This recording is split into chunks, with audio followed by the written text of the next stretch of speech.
Hello everyone and welcome to Life Begins at 20. My name is Mark and today we're doing the 1000 subscriber Q&A video. Just before we get into the video, I'd just like to say a huge thank you to absolutely everybody that has watched, hit that subscribe button and enjoyed my content. I really didn't think we'd actually get to this point in time.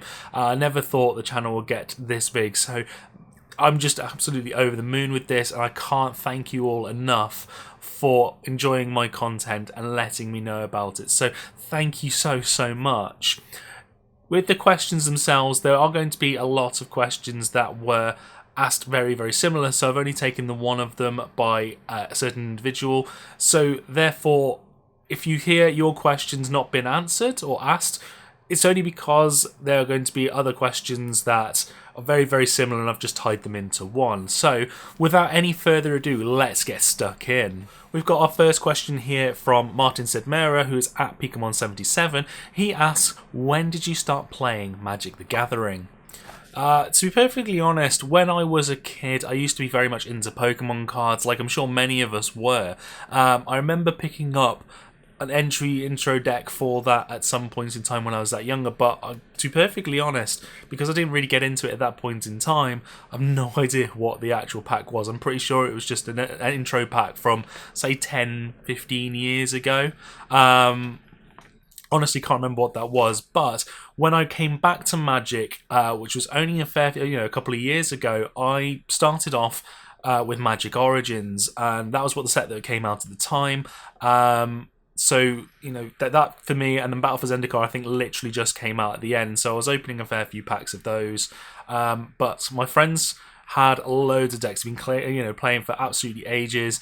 And I think the first thing that actually got me into the game properly was I was using his Angels deck, had Archangel Athune and a load of others. And I just went, oh my god, this is ridiculous. I really love the interaction here. So I have to be playing this game. Okay, Dylan Mitchell at DylanJM1998 asks, what is my favourite set or blog? I really wish that I was actually around to play Innistrad, that for the first Innistrad block. I mean, I've opened a couple of boosters from it, I've played a little bit online, and it just seemed like such a fun block. And for me, I was really excited when Shadows over Innistrad and Eldritch Moon came out. I mean, I saw it coming back to Innistrad and I was like, oh, this is going to be really great. Love the horror theme. There were some really great cards in there as well, and it certainly made a good basis for my original cube. And, that has to be one of my favourite ones just because I loved the horror theme and I loved a load of the cards. But I really do wish that I played the original Innistrad, because everybody that I talked to was so nostalgic about how good that set really was, and picks up a few of the cards now from it, and I can see why. So Lazarick at the Kitchen Table MTG forums asks, if you could play any deck in any format where price isn't a consideration, what would it be and why? Which is a great question there. To be perfectly honest, as much as it would be amazing to have, say, an amazing legacy deck, a really expensive modern deck, I would, to be honest, just prefer to try out the Atraxa Super Friends deck in Commander. I mean, yeah, everything would be foil if his price is no option. Everything would be foil just because, why not? But every time I watch Jimmy and Josh's episodes of game nights on the Commander, it's just so good. It looks so engaging, and it just makes me want to play Commander every single time I watch it. So next up we've got Albi MTG, which is at Albi_MTG, asks, after a bad experience at your last game day event, are you planning on playing in any of the others for like Hour of Devastation and so on? Yeah, I had a pretty bad experience at last game day. There is a video on the channel of it, which I will put a card on the screen now if those people that don't know what happened.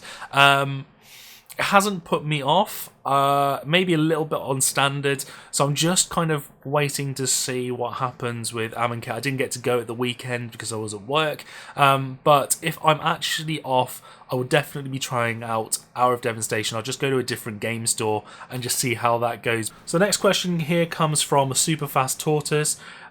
He says, you do such a perfected job with your content, well executed and professional. Thank you very much, that's really kind of you. Where did you find your passion to make your channel, and what inspired you? The story behind the channel was actually slightly different in a way. I'm really enjoying my cube content. I loved seeing the videos coming out from Milo, although they were few and far between at that point in time.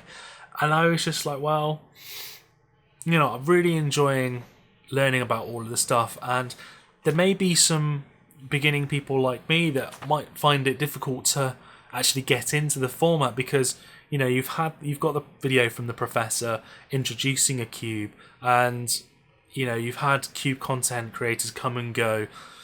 Some videos were 2 years old or so on, and I was just like, well, you know what, I can try my best and see what happens, but I'd love to be able to share my thoughts on cube stuff as well, because there wasn't a huge amount of it on YouTube, and to be perfectly honest, there still isn't that much, and it's actually worked out in a benefit for me because it means that I've found myself a niche that I enjoy talking about. I really enjoy playing cube, and it's worked out in my favour. I'm really sad to have seen Milo go. I mean, that was heartbreaking a little bit because he was the reason why not only did I build a cube, but I actually started making content, because I just found his personality infectious. I really just enjoyed watching his content. I was like, if I can make anything half as good as this guy and half as entertaining as this guy, I would have done a good job. And he inspired me to be making a cube. So I just thought to myself, you know what? If I can do the same for one other person, then I've done a good job and I've done everything I need to do. And I've had messages from people saying, I love your content. I've actually built a cube because of you. Thank you for helping. And that's just been so heartwarming, and I honestly can't believe it. And the other half of the channel was, again, I work as a video editor anyway, and After Effects was a program that I needed to make the most of and get to know a lot better for my actual main job. So I was like, okay, I want to make the channel. How can I incorporate making the channel and helping people and really pushing my knowledge of editing and After Effects stuff into it to make an even better, more engaging thing? And that's helped. Not only have I, helped people make a cube, and I've loads of people like you guys watching my content, and I'm up to like 1,300 subscribers at the point in time of recording this, and that's absolutely mind-blowing. And I've improved my After Effects work for my job as well, and created some really good stuff at work. So, and to be perfectly honest, this YouTube channel is part of the reason why I'm doing so well at my current job, and how my confidence has got better and everything is all because of this channel. And I couldn't believe at the start that so many people will be watching it, and I can't thank you all enough. I really can't, for watching my channel and enjoying it, telling me, giving me the thumbs up button and all that kind of stuff. It's absolutely incredible. So thank you so much for watching and making my life so much better. So MTG asks, you can only draft one cube for the rest of your life, either Pauper or Vintage. Which would it be and why? Such a great question, and to be perfectly honest, I need to get more into Pauper. I do like where that format is going, and I think making a Pauper cube, especially, is going to be on the channel as well, is something I'm very, very interested in, but it's going to have to be a Vintage cube every single day of the week. If it's powered, even better. I mean, I just love the interactions of the cards, the speed of the games. You could say that a lot of the cards are really, really broken. And I just like the Planeswalker interactions as well. And there's just so many fun things you can do. I mean, yes, there probably is in Pauper as well. And I'm not trying to disrespect Pauper cubes in any stretch of the imagination. I just love seeing some of those really, really iconic, nostalgic cards and playing with them and getting the chance to, go build Reanimator, or, it might be a Kiki combo, or, you just get Planeswalkers, you can make White Weenies with Elspeth, and I really, really do love the Vintage cube, and it's just so much fun. So it's going to have to be Vintage, I'm afraid, but Pauper cube is definitely on the horizon for this channel. So That's Exact asks the question here, which colour do you feel needs the most help in cube going forward? To be perfectly honest, there are going to be obviously some colours which are a little bit less. I mean, if you go online, most people end up on a Vintage cube, for example, mainly picking blue as the starter, maybe switching over to another slight, white or something along those lines. But there's one card that I've been looking for ages, and hasn't arrived yet. It really, really needs to at some point, and that's an Army in the Can style card for black. I mean, you know, you've got Deranged Hermit in green. You've had multiple cards coming out in white, in like Angel of Invention. You've got Cloudgoat Ranger. Even in the most recent set, we've got Regal Caracal, and you know, you've got Siege Gang Commander in red. It's just like, come on, guys, where's the one in black?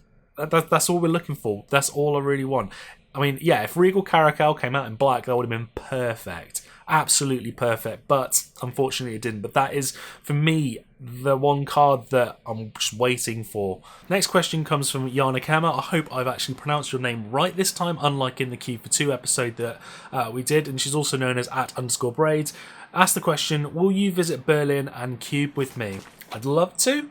Don't know how feasible it's going to be, but if you want to have a game on Magic the Gathering Online, I will sort that out eventually. Thanks for the cat just casually dropping in and adding that extra noise there. Or, you know, X-Mage or anything like that. I would love to be, you know, definitely hook me up on any of those. I'd love to have a game of Cube with you, whether it's a sealed game, one-on-one, or we're part of a bigger draft. That'd be really, really fun.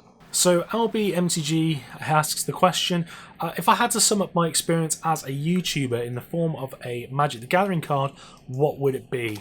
It's quite a difficult question because, yes, I probably would go for, you know, something like Bewilder because I just can't believe how well this is going. But to be perfectly honest, the main one that I would have would be Thirst for Knowledge. The amount of time I spend watching other MTG YouTubers, for example, or, you know, other creators to find out more about how to improve my YouTube channel, what kind of things I need to be doing, what equipment, video editing techniques, and all this other kind of stuff. I'm just getting so much information in to just try and improve what I do, which then means that the more that I can learn, the more that I can end up doing things like this, will help improve my product and all my videos for you guys. So that would be the biggest thing for me. I just spend hours upon hours in the background while I'm editing videos. I'll be watching other people's to try and find out, you know, what's going on with YouTube right now, what's going on with the YouTube algorithm and all that kind of stuff. So it's definitely going to be Thirst for Knowledge, but Bewilder is definitely a close second. Jordan at Orcshead Magic, who's another YouTuber here over in the UK, asked the question, what advice would you give to all of the new Magic the Gathering content channels that have just started their journey? This is quite a loaded question, actually, and, you know, if people do end up having questions like this more regularly, I may end up making a individual video of stuff like I've learned out of it. So, you know, if people are interested in that, again, do let me know in the comments section below. But for the most part, it's making sure that your personality fits. I don't necessarily mean that, you know, your personality doesn't fit by any stretch of the imaginations, but your personality is the thing that sells the channel, and obviously knowledge of the game. Although, to be perfectly honest, that isn't the biggest factor here. You look at a couple of things. I mean, yes, video editing, if you can make it more professional, all this kind of stuff is fantastic, but you don't necessarily need to. I mean, yes, Game Nights looks phenomenal. Absolutely love those videos. They're so well done, and I understand how they've put it all together, which is really, really nice to see. Especially when you see, you know, Twitter pictures of Josh's videos of his timeline. And it's just like, yeah, I know what that's all about. From just doing stuff from work. But then if you look at the other side of the coin, you've got Dev over at Strictly Better MTG, whose video editing skills aren't fantastic. You know, he's just put, you know, as simple as putting a card on the screen, some text on the screen, and bits and pieces like that. But his personality, and probably the cats as well, because they're great, sell that channel, and that's why people keep coming back for more. And yes, you know, obviously the budget decks are fantastic that he puts together, and they're great fun to have a look at, but it's his personality at the end of the day that pushes his channel above so many others. But in terms of a new channel, it is tough to try and find a name for yourself and to be able to get yourself out there. But if you can continue to enjoy what you're doing, learn some basic video editing, audio is far more important than the video quality. making sure that, you know, you've got a good enough microphone. I mean, all I'm using at the moment is a Rode Video Micro on the top of my camera. And then there's processing either inside of Premiere, where I can do lots of noise reduction, you know, there's EQ and all that kind of stuff as well. So definitely learning about that. Or if you're just doing voiceovers with a microphone you've got on your computer via Audacity, there are a load of videos that help tell you how to make the quality of that audio that's come out of your microphone. I mean, I've got a Blue Yeti behind me, to make it sound so much better. Is far more important, because at the end of the day, you know, you could have pristine 4K amazing quality footage, but if you can, you know, hear the fan noises of a computer next to you the entire way through, just humming in the background, or you can hear the wind blowing constantly, it's just going to take you out of the video. And that for me is definitely focus more on your audio and getting that to be top notch. And then, you know, you can improve the video quality as you go along, either with new lenses or stuff like that. Definitely going to be looking at a new lens for my camera anyway. And the other side of things I'd look at, which, you know, goes into a lot of questions I've had on the same topic, is learning all about search engine optimization for your content. You know, really finding out about tags, all that kind of stuff, descriptions, thumbnails, and all that kind of, you know, the stuff that, you know, a lot of channels do take for granted. But if you can get everything like that sorted, then you'll end up finding that your videos make it higher up search rankings, for example. People can then find you. I know, for example, when I had my first episode of MTG Cubed, which was going through, you know, what is a cube, all that kind of stuff, I managed to get myself ranked, I think, 3rd on the list, or the ones I was looking at anyway. I mean, I was just 2 below the professor's video, and I'd only had, you know, 150 views on that video. And now regularly people are watching that video because of the, you know, the rankings, and they're able to find me. So doing things like that will really, really help. I mean, you know, just talking to other creators and stuff like that will really be a benefit. I mean, there's so much that I could talk about that, you know, we could go into loads more detail about all the things I've done and all the things, you know, I could have done better and wish I'd known from the start. But that could be for another video if you want something like that, or you just feel, you know, feel free to ask me on the Kitchen Table MTG forums other questions like that, and I'll be happy to answer them on there. So the next question, which ties in previously, is from Prawn Sauce, who's a really cool MTG streamer here over in the UK. And he goes, one thing to avoid when starting a channel. Again, that's a pretty tough. I mean, obviously, the number one thing that definitely don't recommend, and if anybody's watched Rudy's video in Alpha Investments about that, it's don't go into this thinking you're going to be earning money. Just don't. Please don't. You need to be going into this because you love the content, you'd want to watch your own content, and you just want to help people. And if you can just do that and you start to make some money out of it, fantastic. But that would probably be the biggest thing to avoid, is just kind of going in there thinking you're going to just make money straight away. The other thing, just going to tie in another one here, don't think about you're going to have loads and loads of views. It will come in time. If your content is good enough, and I don't mean good enough in the respect of like high professional quality, because that's not where we're going here. But if your content is good enough and engaging, and you can see that through your analytics as well, depending on where people, you know, fall off view retention and stuff like that. But if your content's good enough and engaging and is useful to the person, they'll keep coming back for more. They will tell their friends and they'll share it. And that's really all the biggest thing that I can say is just please do not expect to have millions and millions of views. Next question comes from MTG Spotlight, which is at MTG Spotlight, another young YouTuber channel there. It's quite, you know, a couple hundred subscribers now, so it's doing pretty well, and it's a really nice guy to chat to there. If you can make this your full-time job, what would your uploading schedule look like?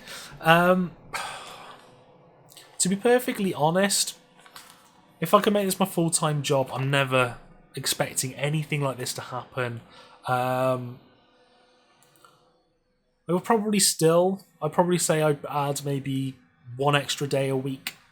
But the difference being would be that I would be spending more time on the videos, and I would try and up the production value of the videos. So, it may only be, say, 3 videos a week, but if I could have, cube gameplay videos that look as amazing as game night videos, for just cube gameplay once a week, and other things like that, and just really upping the production value, that would be fantastic. And I think you could probably upload too much, which become a problem. I mean, yeah, if you've got professor level viewers, you're going to have 200,000 people. Not all the 200,000 people could watch that one video on the same day.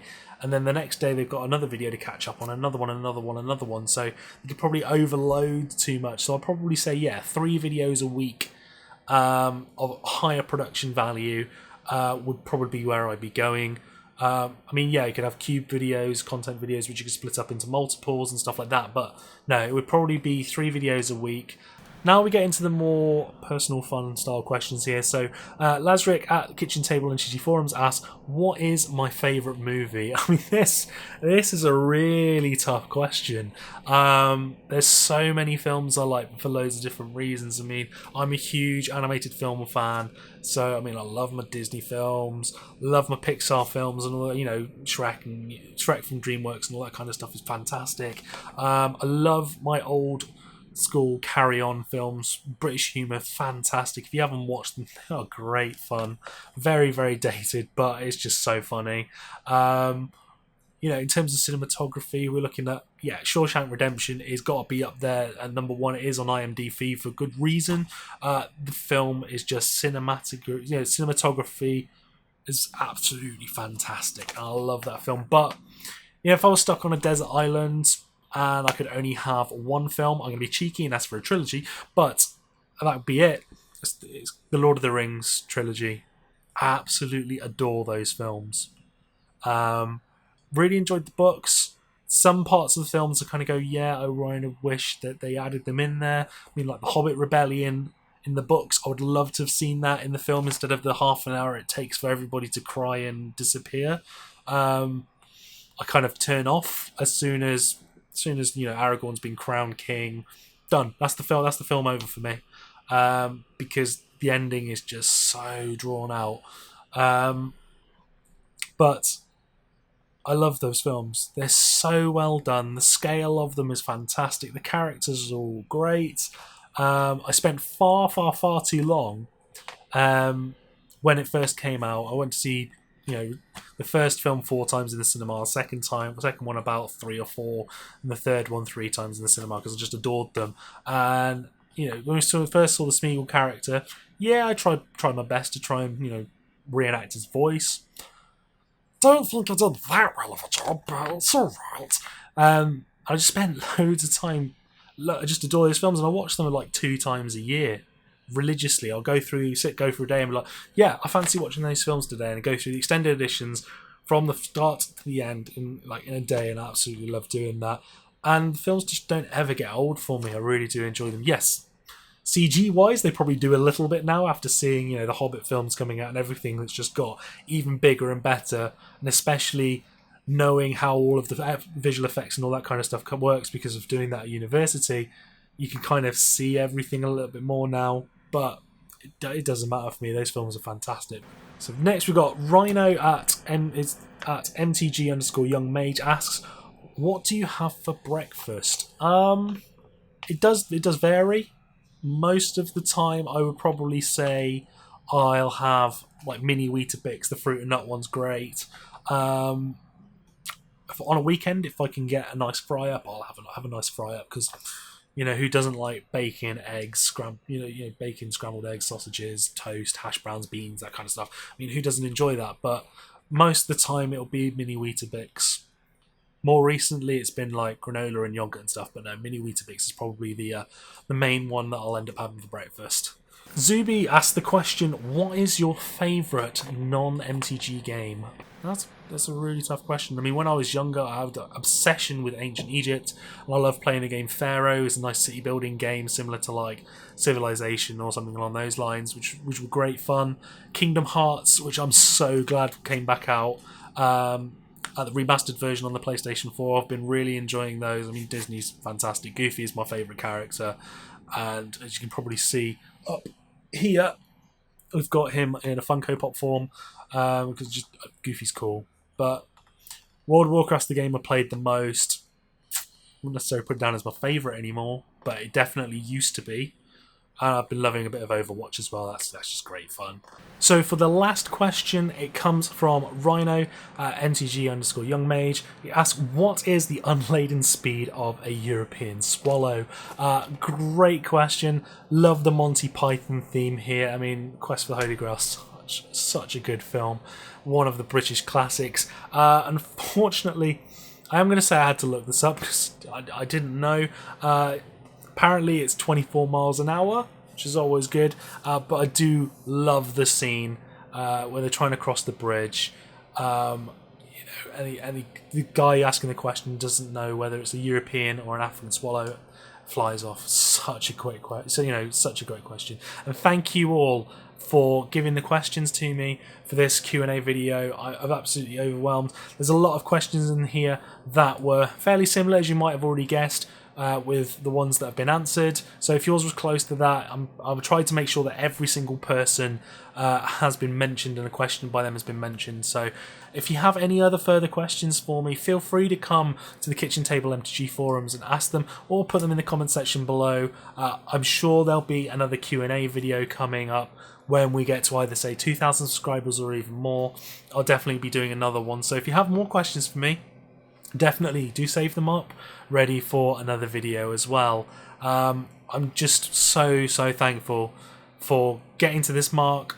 Can't actually still believe that, you know, there's over 1,300 people subscribed to my channel, and I get, you know, loads of views on every single one of my videos. I still would love to get more, and that's the plan. I mean, my next goal is to get to 2,000, just a little one, but my main goal, however long it's going to take me, is to get to 10,000. That would be absolutely incredible. That would put me with more subscribers than Milo's channel got, which I think is just going to be my goal for now. I mean, I'm not going to be the same as him. I'm just going to be doing my own thing for creating the Cube content, but if I can help as many people as he did, that would be my job done. And that's all I could really ask for. So thank you all so much. There's still a couple of days left before the closing date for the 750 subscriber giveaway. I mean, you know, we're at 1,300 now, and the giveaway hasn't even finished, which is great. The announcement video for that will be up over the weekend, so definitely stay tuned for that. And if you haven't already got into that, there'll be a link in the description below to enter that competition as well. So definitely, if you haven't already, do enter that competition for your chance to win an Amonkhet bundle, and it is open worldwide. Be sure to check out our sponsor, 5collarcombo.com, for a great range of Magic the Gathering accessories with stunning artwork, plus a great app to draft and create decks on the fly. Use the referral code LifeBegins20 for 5% off. If you enjoyed the video, hit that like button, and if you haven't already, hit that subscribe button for new videos every Tuesday and Friday. With your support, we can really help this channel to grow. Thank you all for watching, and I'll see you in the next video.